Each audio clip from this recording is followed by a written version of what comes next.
Welcome back to A Curious Mind podcast. In today's episode, I'm going to be talking about time. If I rewind a little bit, last year I had the privilege of travelling Brazil for 6 months. I did it on my own, although I do speak Portuguese and my mum is from Brazil, and I have family and friends out there. So I was staying for the majority of the time with family and friends, but I was doing a lot of stuff on my own because people were working during the week and I didn't have, people around to be constantly doing things with.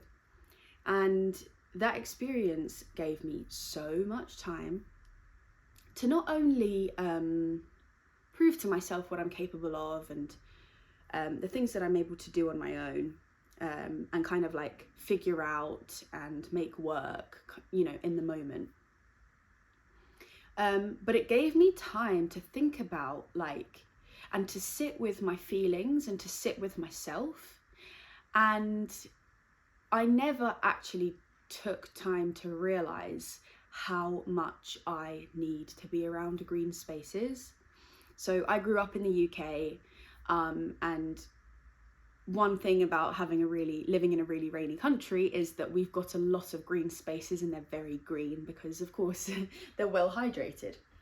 And it's always been a part of my life, since I was very young. We would always go to parks, go on walks. I've always loved being in green spaces, in parks, forests, fields.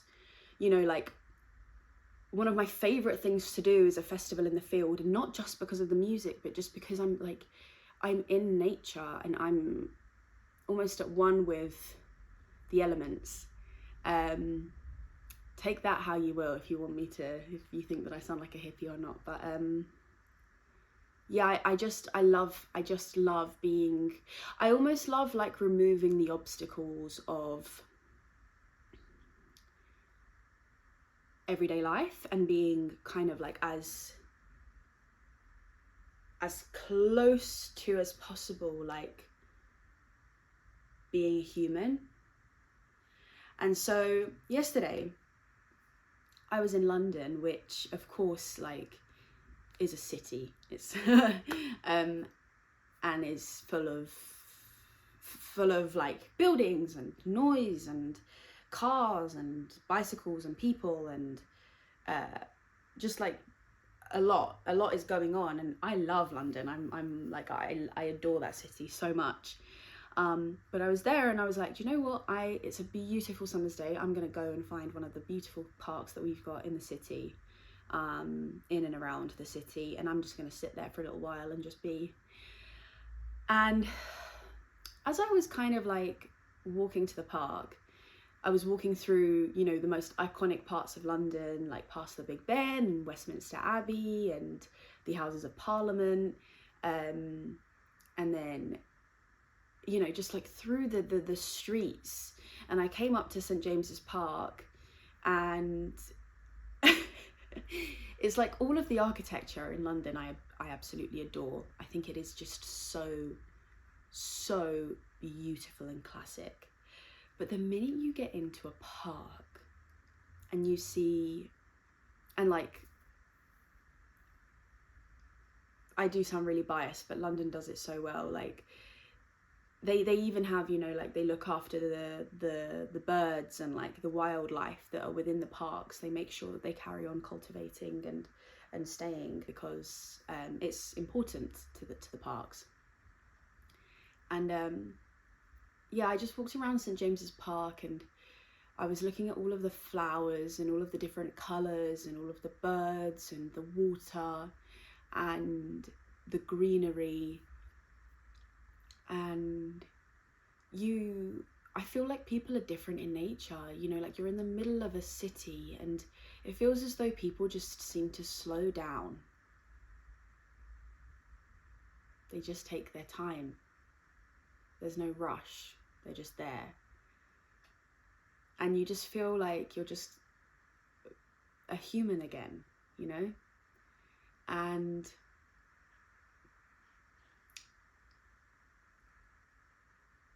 I was reflecting on my little walk and experience in the park, and then I came home and I took the dog for a walk in the local forest.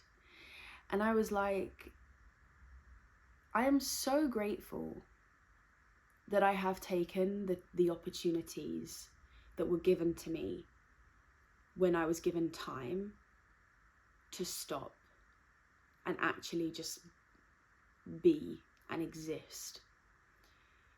Because it has been the most powerful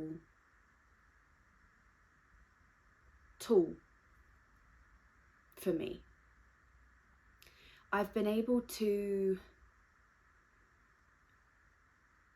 sit with and be with myself in a way that I never ever was able to do when I was at school and when I started working, because I felt as though if I wasn't actively doing something with my time all the time apart from when I was sleeping, then it was a waste, and that I was like wasting the time and the days away.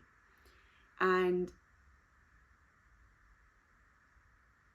when you have nothing but the choice to just sit with yourself and just be and just exist, and not constantly having to like think about who I'm going to meet up with next and how I'm going to, you know, what events on this weekend and what restaurant am I going to go to and what, which are all things that I adore to do, but I also like doing them with time cut out to just be me and check in with myself. And that for me is what I do when I'm in green spaces. Like I can't not do it when I'm in green spaces. I used to be like an avid podcast listener and like listen to music when I went on my walks, and I rarely do now. It's like my brain is like desperate for just like a breath. And so the minute I get somewhere where I'm like on a walk or doing something like that, my brain is like, just switch it off and just be. And I listen to my feet crunching on the floor, and I listen to the wind in the trees, and I listen to a dog in the distance. I listen to my dog walking around. I listen to the squirrels and the birds, and I'm able to check in with myself and give myself time to see how I'm doing, feel how I'm feeling. And it has been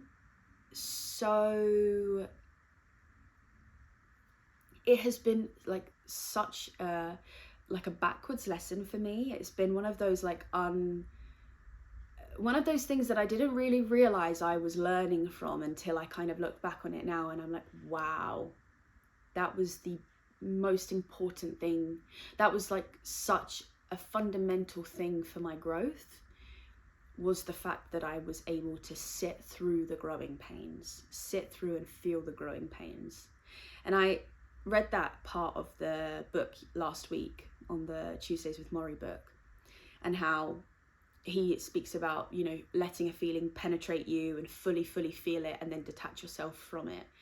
And only with time, only if you give yourself the time and the space to do that, are you able to actually execute that properly and be able to feel and allow those feelings to move and flow through you, so that you're able to remove and move away. And one thing that I have like really realized over this time that I've had recently is how much I've been able to understand myself better. Now, by no means do I like get myself to the extent that I would like to, but I kind of don't think that's the point at the same time. Now, what I mean by that is I've been able to really understand like what feelings naturally come to the surface after certain things happen. I feel as though instead of just like going through the flow and things and kind of just one thing to the next thing to the next thing to the next thing, and not actually feeling what I'm actually experiencing and not actually feeling what is coming up for me as a result of those things,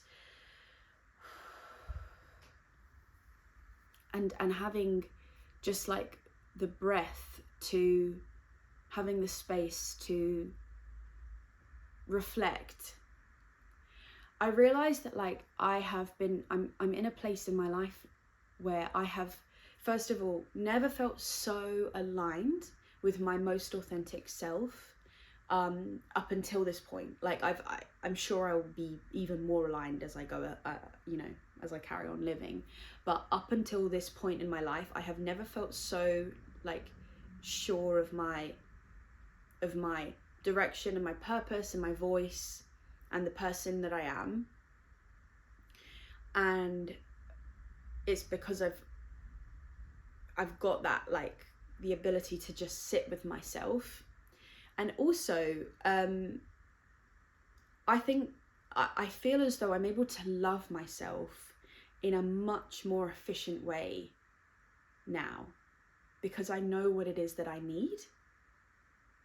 Again, when things get overwhelming, or just I need a breather, which is probably every single day, I know that finding a green space and being there helps my nervous system reset, helps me come back to myself and my body, and it massively helps me then, like, springboard off that.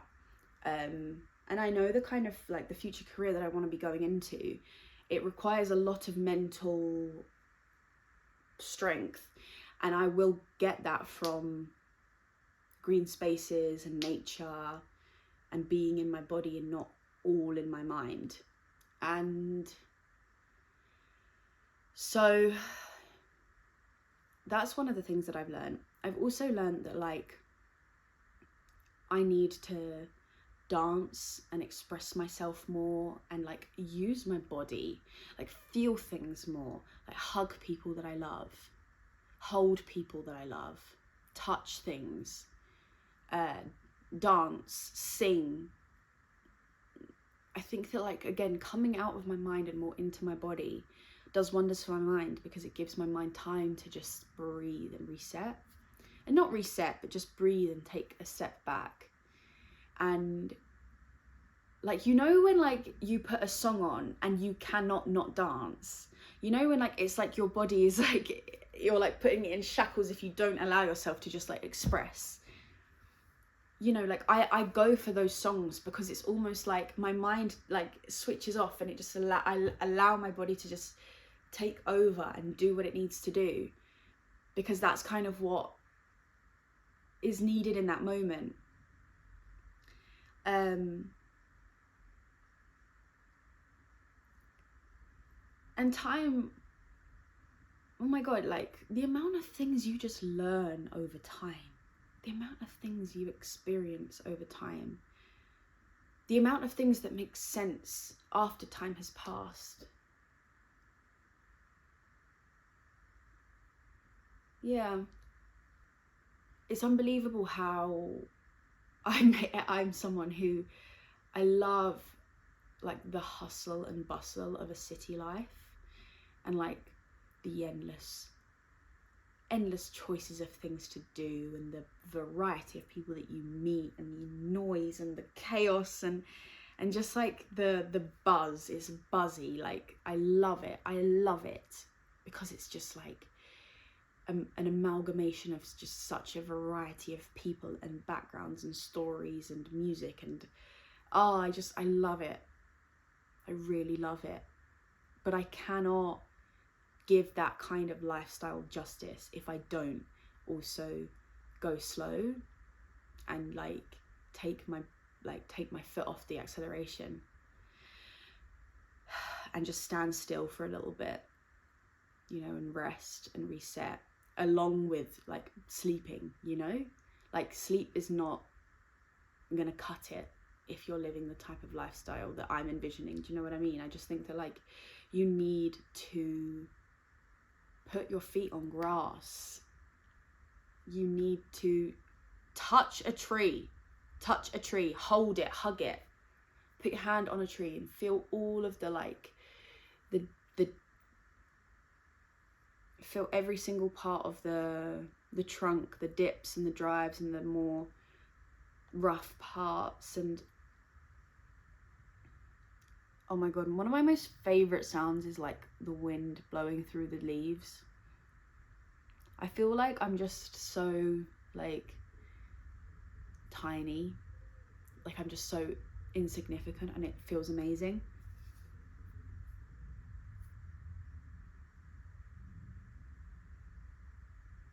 That's kind of one of the reasons as to why I didn't want to, like I've made a conscious effort to not always cut out the long pauses in this podcast. I got this idea from Florence Given, actually, with her podcast, because she said that like she's very selective with how she likes her podcast to be edited, and she wants to make sure that it feels as though it's a conversation, or like, you know, it's not like heavily edited. It's kind of her thoughts coming out of her mouth, and the number of times she's left like big pauses between what she has to say. And I found it so like refreshing, because it is just human, it's real. Like, when we're speaking, we're not always saying things unless like, you know, you've got a pre-prepared speech, or you're nervous, I guess, and you kind of like word vomit. But for the most part, we stop, we start, we go back on our word, we come back on ourselves, we reword something. And like, and that through that process, we're kind of like refining and getting more like tuning ourselves to exactly what it is that we want to say. And we need time for that. we need time for that. And like, when I'm like, now that I'm learning to be a therapist, like one of the biggest things is like being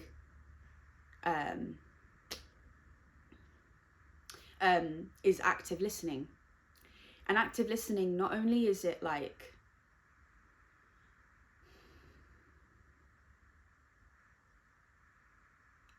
being aware of what that person has to say and the content of what they're saying, but like looking at their body language, noticing when they pause, and giving them space to pause, and sitting in that silence. Because so often people will say like the most impactful, or just like the best bit of what they have to say is like at that full stop bit. And if you don't give time after that full stop to reflect on what they said at that last point and the rest of what they had to say, you're not doing that person justice, you know? It's not fair, because that person probably had like, of course, like it's a human thing, like it's not always possible, but it's like allowing that person the space for them to not feel rushed, for them to not feel pressured, for them to be themselves and work through their mind and work through their thoughts and feelings. And through all of that, they then start to somewhat get closer to what it is that they need to say, what it is that they feel. But if you don't create that space, it just kind of becomes a conversation. And like, again, there is always a time and a place for a conversation. But for like, you know, in therapy, that's not really what you're there for. You're there to understand yourself a little bit better, or work through something that you're struggling with. And the only way that you can work through something that you're struggling with is first of all identifying what it is that you're struggling with. But if you're not able to identify what you're struggling with, because you're kind of constantly like directing, you know, like thinking about the other things rather than the issue that genuinely is there, but you can't identify it because you're just so far removed from your feelings, then it's not very helpful, you know? And so I think that is such a powerful tool, like just being able to allow your thoughts and your feelings to unravel in real time, and give yourself the space and the grace to allow them to show themselves, feel them, and move through, learn, you know. And this is what I've realized recently is I've been going through a lot of personal change, a lot of and not like I've not changed fundamentally as a person, but I think that I'm like coming into myself, you know, bit by bit. And it's been a long time, and it's taken time, and it's taken work, and it's taken effort, and it's like, it's something that I'm honestly actively doing like as much as I possibly can, because I feel as though in so many ways in my life I was programmed to not be me. So like, now that I'm trying to reprogram myself to being me, it sounds so easy, like just be yourself. But actually, like, when you don't really know who that is, or you don't really know what that feels like, it's a little bit difficult to know where you should point the steering wheel, you know? And like, again, it takes time. I said this in a couple of episodes ago, like, it takes so much fucking time to actually sound like yourself, because you're so worried about you're so worried about surviving the first few years of your life. Then you're worried about like fitting in. Then you have a little bit of time where you're like, this is fun. I like this. Like, you're like this toddler just like running around, like having the best time, you know, doing whatever the fuck they want. They do not care. Then you start to like perceive reactions and like social cues and just like social norms and things like that, and you start to think like, if I do that, I will probably be removed from the group. So you start to refine yourself and like mold yourself in order to become more like to fit in more. But then from that, you just get better and better and better at fitting in, and not at just being you. And then it reaches a point where you're like, okay, I've been putting on this mask for so long and I didn't even realize I had a mask on, but something feels off, and I can't quite put my finger on it, and so something needs to change, and I don't know where to start. And then that's kind of when that self-discovery comes, and it's like, it's scary. And you know, I completely understand why people shy away from this sort of stuff, and some people don't even look this stuff in the eye at all in their lives, because it is really scary. It's scary when you start to think like, okay, it's time to know like what it is that I want. And one of the things I like thought about on my walk yesterday was like, I've been dealt such a good hand in my life. I really have. And I mean that in the way of like, I was first of all privileged to have such a stable foundation at home. You know, my parents taught me and gave me such a safe space to be who I wanted to be. And then throughout my life, I have had experiences that I've chosen to turn into learning points and into growth points through resistance, by the way. Not just like, oh, this is a shit thing that's happened to me, what's the great thing that I can take from this? Ha ha ha ha. No, it's with resistance and with struggle and with frustration, with sadness and with crying, with depression, with anger. But I got through it. And I now stand here with a fucking good like hand, you know, of cards in life.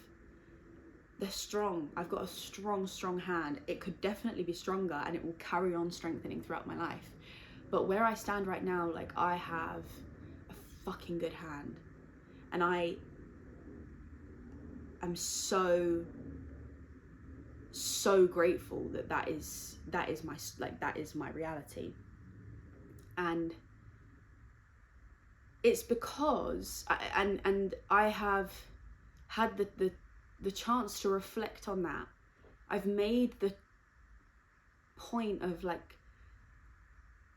looking at that and reflecting on that and realizing like how good of a position I actually am in life, you know, and how that's so important, and how that has served me so well in my life, and will carry on serving me, and I will carry on refining my hand, and I will carry on getting better and strengthening it. But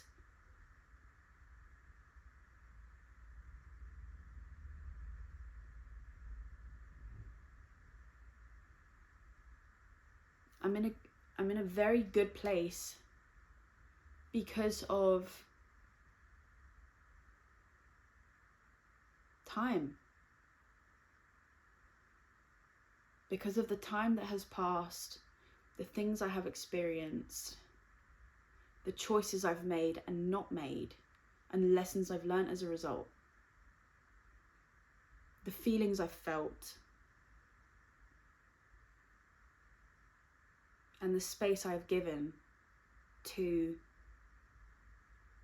be. So that now when someone asks me, like, who is Victoria?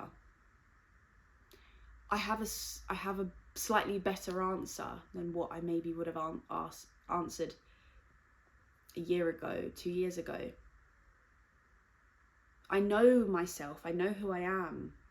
I'm getting closer to her because I've had the time and the chance to think about, like, what it is that brings me joy, what it is that brings me purpose, what it is that does good for me, what it is that resets my nervous system, how I react to certain things,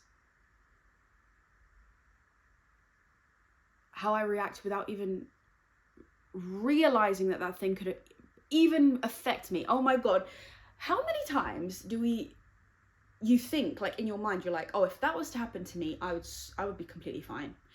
No way would that upset me, no way would that bother me. I'm in such a good place.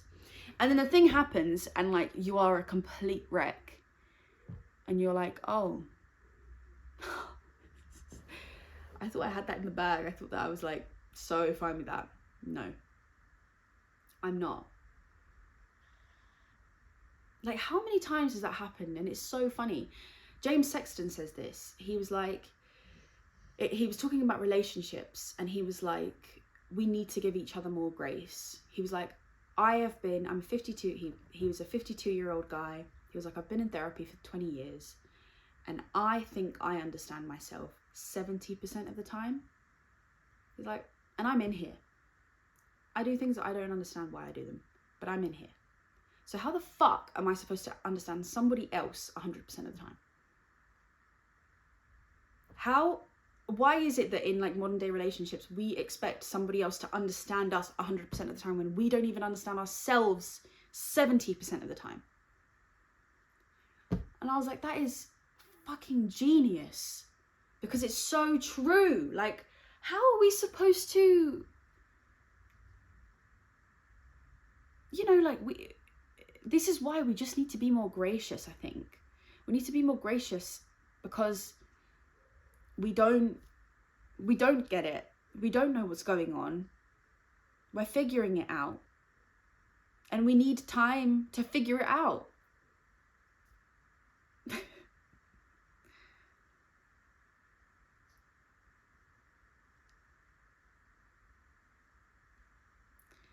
Time has literally been my best friend. It has healed so many wounds of mine. So many deep, painful wounds. And, like, sometimes it could just be a day, from one day to the next. I mean, like, the last episode I filmed last week, you know, that was a week ago from when I filmed it now, from when I'm filming now.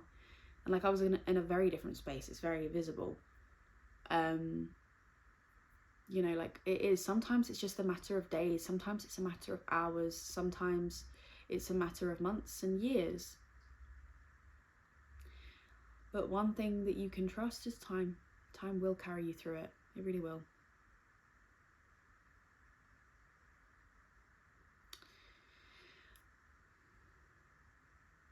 That is my thought of the week.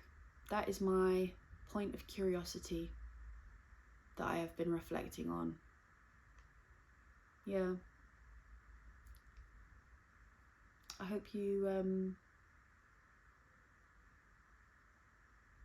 I hope you got something from this. I certainly did, as always. Yeah. I always find it really difficult to like finish these episodes. I don't know how to kind of like move on from, you know, this deep point that I've been speaking about and mulling over in my mind to like, okay, thank you so much. Oh God. That has been my point of curiosity this week. And it will carry on being. And I'm sure I'll have things to add to it eventually. Thank you so much for listening. I hope that you have a great rest of your week. And I will see you again next week.